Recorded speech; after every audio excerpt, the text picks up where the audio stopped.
Good morning, students. Today we continue our 16th chapter of EVS Indian Government. In previous class, we have already discussed about the fundamental rights, duties, and directive principles. Now, Union Government. As I told you in our previous class, there are different types of government. First जो हमारी main government होती है जो पूरा country की, that is union government, और इसी का नाम है सेंट्रल गवर्नमेंट। इसी को हम सेंट्रल गवर्नमेंट भी कहते हैं और यूनियन। तो अब हम इसके बारे में पढ़ेंगे। द गवर्नमेंट ऑफ इंडिया, जो इंडिया की गवर्नमेंट है, officially known as union government, उसे यूनियन गवर्नमेंट कहते हैं, या also known as central government, इसे सेंट्रल गवर्नमेंट भी कहा जाता है। Was established by the constitution of India, ये कॉन्स्टिट्यूशन ऑफ इंडिया जो हमारा है, इंडिया का जो संविधान है, उसके अनुसार इसे बनाया गया। It is seated in new Delhi, the capital of India. India की जो कैपिटल है न्यू दिल्ली, वहाँ पर ये गवर्नमेंट बनती है। The state is governed at various levels with separate roles assigned to the executive, legislative and the judiciary. जो state है, जो राज्य होते हैं, जैसे यूपी है, बिहार, महाराष्ट्र, गुजरात है ना, आंध्र प्रदेश, तमिलनाडु, जितने भी स्टेट्स हैं, जम्मू कश्मीर, ये जितने भी हैं, हिमाचल, हरियाणा, पंजाब, हाँ, सभी स्टेट, राजस्थान, गुजरात, सभी स्टेट्स कैसे चलते हैं, ये इनके अलग अलग इसमें भी अलग अलग लेवल्स पे बनाई होती है, एग्जीक्यूटिव, लेजिस्लेचर एंड जुडिशरी। तो लेजिस्लेचर में अलग अलग लीडर्स होते हैं, जुडिशरी में जज वगैरह होते हैं। The union government make laws and execute them, जो यूनियन गवर्नमेंट होती है, जो सेंट्रल गवर्नमेंट भी बोलते हैं इसे, जो पूरे कंट्री की होती है ना, वो लॉज, कानून बनाती है और उन्हें एग्जीक्यूट करती है, उन्हें लागू करती है। दैम एंड डिस्पेंस जस्टिस, और उसके अनुसार न्याय करती है। ठीक है, जस्टिस मतलब न्याय। द पार्लियामेंट, पार्लियामेंट क्या है, जो हमारा कंट्री है उसमें एक पार्लियामेंट है, वहीं उसके दो हाउसेस हैं। ठीक है, एक होता है राज्यसभा और एक होता है लोकसभा। उन लोकसभा उनसे मिलकर बनता है पार्लियामेंट। इन दोनों हाउसेस से मिलकर बनता है पार्लियामेंट। ठीक है ना, ये हाउसेस, पार्लियामेंट मतलब क्या है, वहाँ पर सभी मिनिस्टर्स बैठते हैं, वहाँ डिस्कशन होता है, वहीं पर कानून बनाए जाते हैं, वहीं पर लॉज बनाए जाते हैं कि कोई अगर डिस्कशन करते हैं कि अगर ऐसा होगा तो उसके लिए क्या कानून बनाया जाएगा, उसके लिए क्या कंडीशंस होंगी, कैसे कैसे वहाँ पर काम होगा। ठीक है ना, तो वो सब किस में होता है, पार्लियामेंट में किया जाता है। तो पार्लियामेंट के दो पार्ट हैं, एक राज्यसभा और एक लोकसभा। राज्यसभा जो है वो हायर हाउस है और जो लोकसभा है वो लोअर हाउस है। ठीक है, लो जो लोअर हाउस है लोकसभा, उसके जितने भी मेंबर्स हैं, है ना, उन सबको डायरेक्टली इंडिया के जो पीपल हैं वो इलेक्ट करते हैं, वो चुनते हैं वोट डाल के।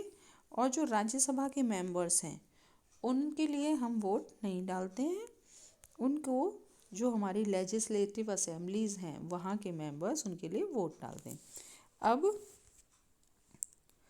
Parliament make law for country, वो पार्लियामेंट कंट्री के लिए लॉ बनाती है, कानून बनाती है। It consist of president and to houses. Parliament में देखिए दो तो हाउसेस हैं, लोकसभा एंड राज्यसभा, और एक होता है प्रेसिडेंट। लोकसभा और राज्यसभा कोई कानून बनाती हैं, फिर वो प्रेसिडेंट के पास जाता है। ठीक है ना, प्रेसिडेंट अगर उस पर साइन कर देता है तो वो लॉ बन जाता है, कानून बन जाता है। अगर प्रेसिडेंट साइन नहीं करता तो नहीं बनता। उनके साइन से ही वो कोई भी जो डिस्कशन होने के बाद कोई अगर ये लोग बिल पास करते हैं, अगर उस बिल पर प्रेसिडेंट के साइन हो जाते हैं तो वो लॉ बन जाता है, कानून बन जाता है। ठीक है, तो प्रेसिडेंट एंड टू हाउसेस से मिलकर बनता है parliament.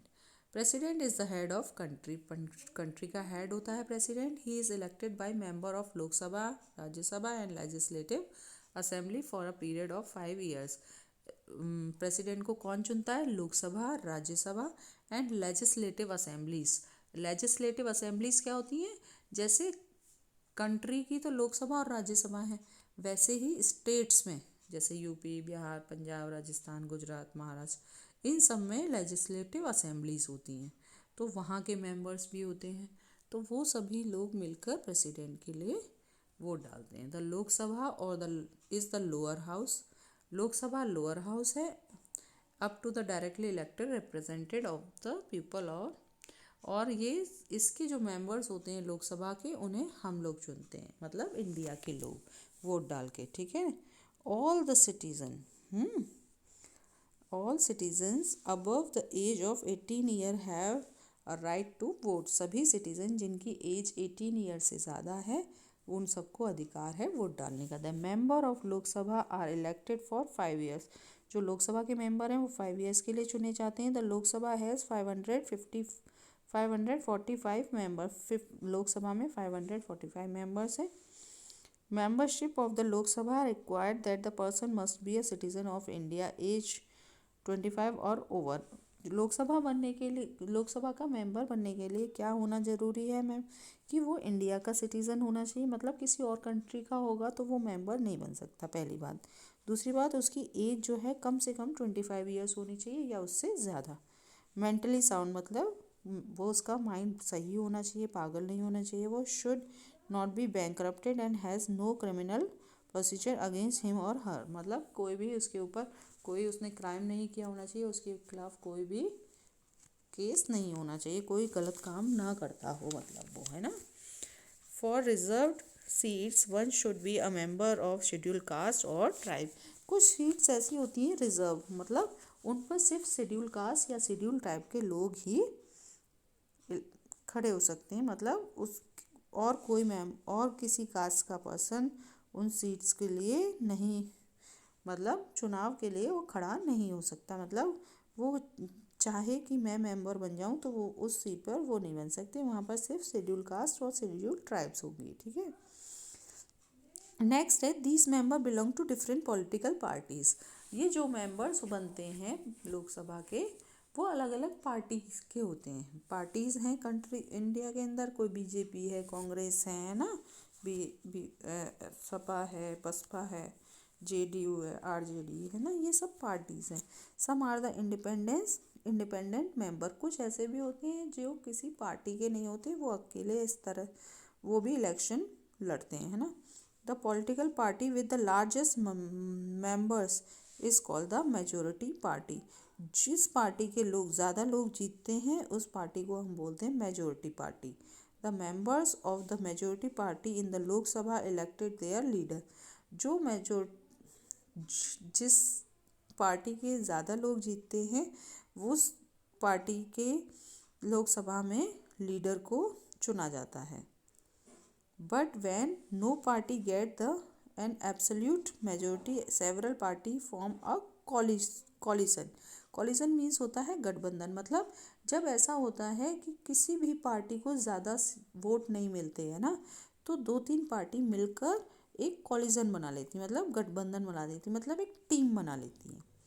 The president appointed the leader of the majority party as the prime minister, और फिर प्रेसिडेंट जो होता है वो जो मेजोरिटी पार्टी है, मतलब जिस पार्टी ने ज़्यादा ज़्यादा मेंबर चुने गए हैं जिस पार्टी के, उस में पार्टी के जो हेड होता है उसे प्राइम मिनिस्टर चुनते हैं, प्रेसिडेंट है ना। The president on the advice of prime minister, और प्रेसिडेंट ही प्राइम मिनिस्टर की एडवाइस लेकर बाकी के अदर मिनिस्टर जो होते हैं उनका काउंसिल को अपॉइंट करते हैं। जैसे काउंसिल ऑफ मिनिस्टर में कौन कौन आता है, जैसे रेलवे मिनिस्टर, कोल मिनिस्टर है ना, फाइनेंस मिनिस्टर है ना, फॉरेन मिनिस्टर, ये सभी जितने भी होते हैं, होम मिनिस्टर, डिफेंस मिनिस्टर, सब ये काउंसिल ऑफ मिनिस्टर के अंदर आते हैं। मतलब ये एक मंत्री परिषद होता है जिसमें बहुत सारे मिनिस्टर्स होते हैं ना, मिनिस्टर मतलब मंत्री। नेक्स्ट है राज्यसभा। राज्यसभा क्या होती है, Rajya Sabha is the upper house of Indian parliament, Indian parliament का अपर हाउस है। मेंबरशिप इन लिमिटेड टू 250, इसमें मेंबर्स कितने हो सकते हैं 250, 12 of whom are chosen by the president of India, जिसमें से जो 12 मेंबर्स हैं वो उनको कौन चुनता है? प्रेसिडेंट। और वो जो 12 मेंबर्स होते हैं वो किस किस फील्ड के हो सकते हैं? कुछ लोग ऐसे होते हैं जो आर्ट में बहुत वहीं उसी फील्ड के हैं, आर्ट के फील्ड के, कुछ लिटरेचर, साइंस या सोशल साइंस, सर्विसेज वाले, समाज सेवा वाले, है ना, उन लोगों को वो चुनते हैं प्रेसिडेंट। वो 12 लोगों को चुनते हैं। These members are known as nominated member. जिन मेंबर्स को प्रेसिडेंट चुनते हैं उन मेंबर को कहा जाता है nominated members. All other members are indirectly elected by the member of the state legislative assembly.